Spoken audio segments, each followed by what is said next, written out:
In this film, we'll be covering the importance of being true to yourself and your values. Values are the second of our 16 key factors. They're the measures or benchmarks against which you live your life. They should, at least in theory, determine your priorities, defining what's most important to you. It's not for us to tell you what your core values should be. That's up to you to decide. But we can explore what needs to underpin someone's values. I'm a proud Carlisle United football fan. Our motto from William Shakespeare is "Be just and fear not."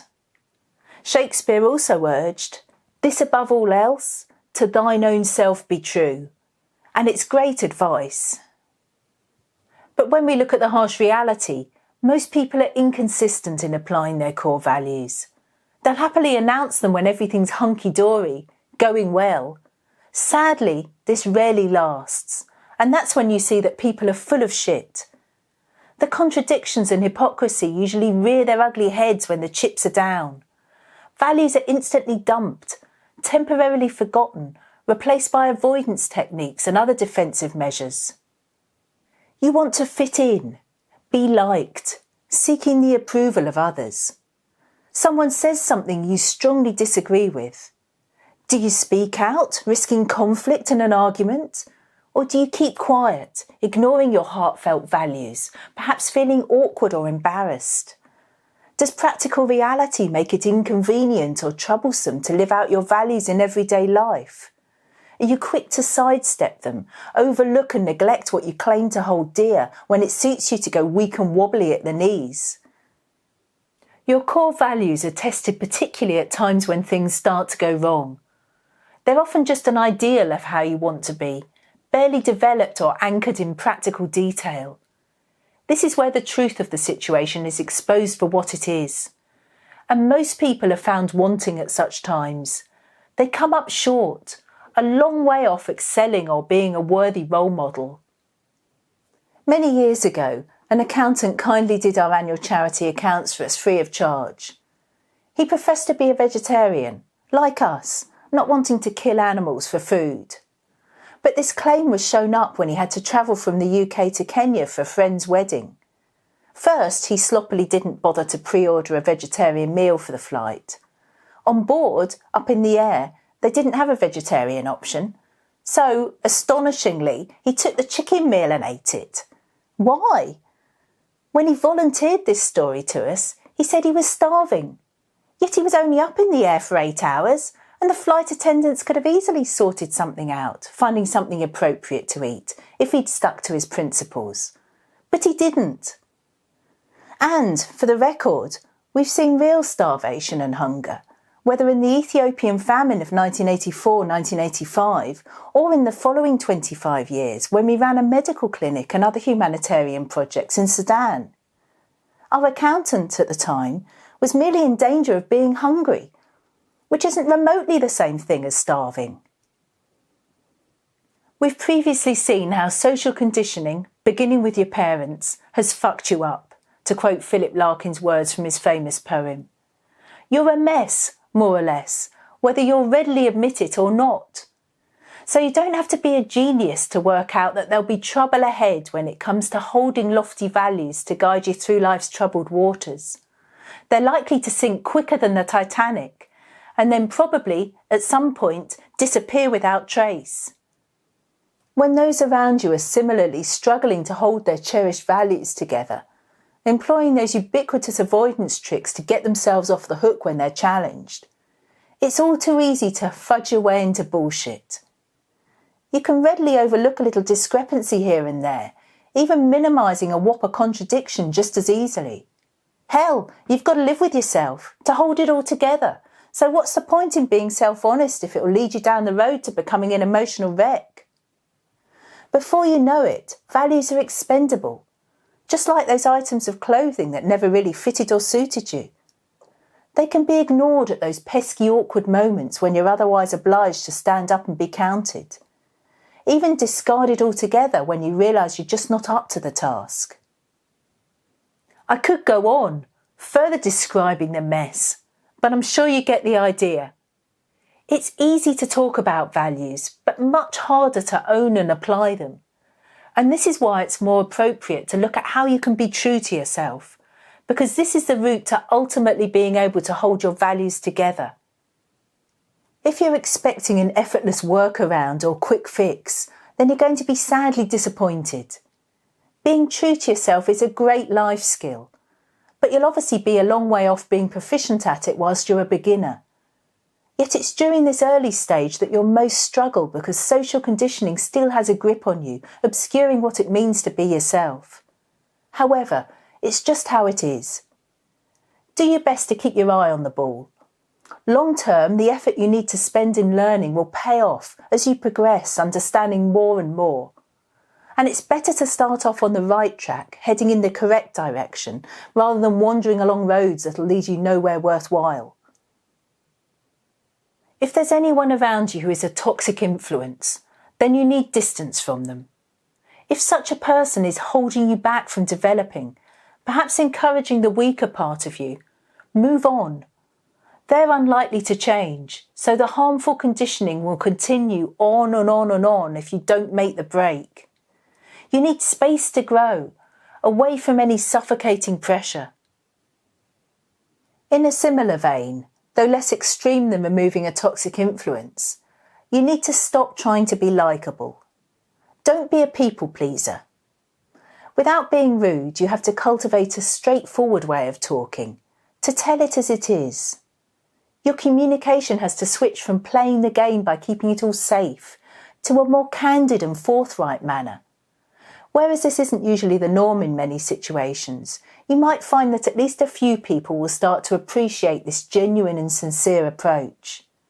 You might even begin to earn the respect of others.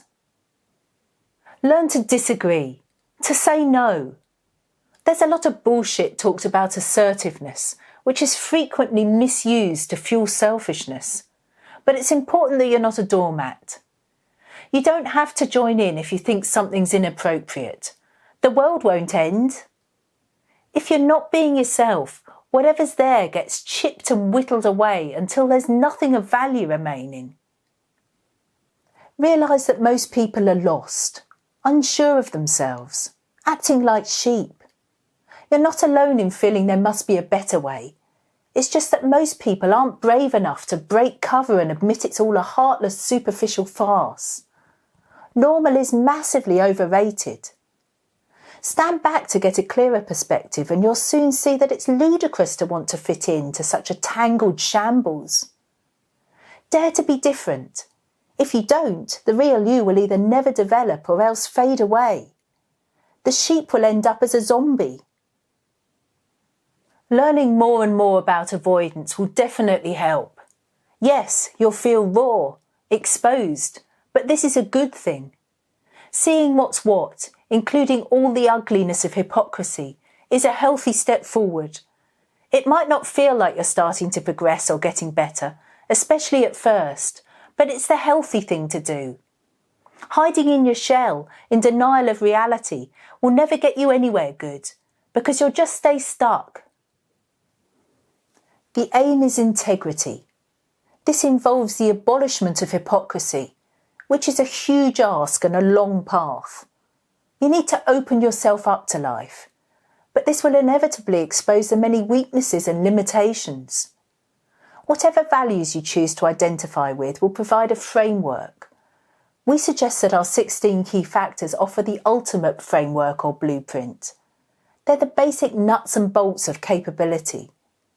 And with the dream of shifting beyond the dysfunction of selfishness towards a significantly healthier psychology of non-selfishness, you have the highest level of meaning and purpose.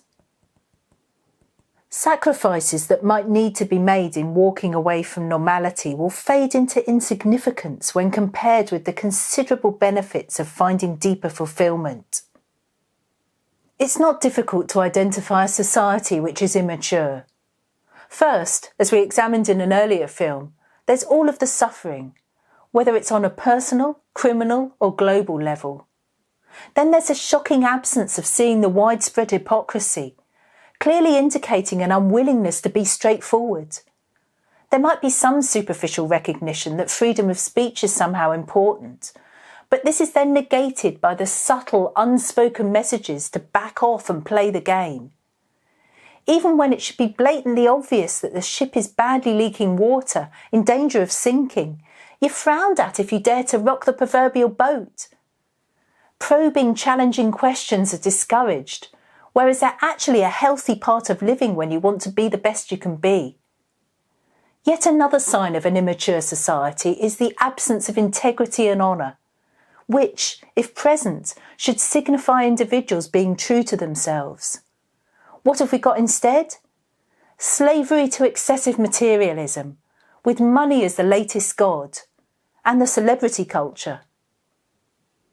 Mark Twain said, "Whenever you find yourself on the side of the majority, it's time to pause and reflect." We'll be digging deeper into the matter of fitting in and social acceptance in the 18th film of this series. But I hope, for now, that you're understanding enough to want to break free. Back to William Shakespeare for a moment. Another of his famous quotes is, "Ambition should be made of sterner stuff." This suggests that the path forward will be challenging. Our society holds up the act of compromising as something to be hailed as success. But is it? Compromise is not the same as flexibility. We prefer the latter. If you compromise your highest convictions, you might wake up one day to find that you have little left of worth. The dictionary gives a clear warning when it defines compromise as the expedient acceptance of standards that are lower than acceptable. And this fits when you understand that it's in the interest of all the establishment parties to maintain the status quo. They don't want revolution, in the healthiest sense of the word, because it would threaten their power of control. The cards are stacked high in favour of those who go along with it all, continuing to play the game. It doesn't favour the brave, those individuals who want to break out and learn to be themselves. So, if you want to be true to yourself, to your highest values, it's not going to be an easy transition. You'll need to develop the stickability, grit and perseverance of never give up, for example, one of our key factors. It'll be a struggle to unfold your potential, especially early on in the initial stages of learning. You could start to list your core values if you're unsure who the real you is, what you stand for. Think about what means the most to you. Perhaps you could start with identifying yourself as someone who is dissatisfied with the normal supposed to be life, instead searching for that something more. That would be a good beginning. Discrepancies and other contradictions should be spotted. Inconsistencies need to be investigated.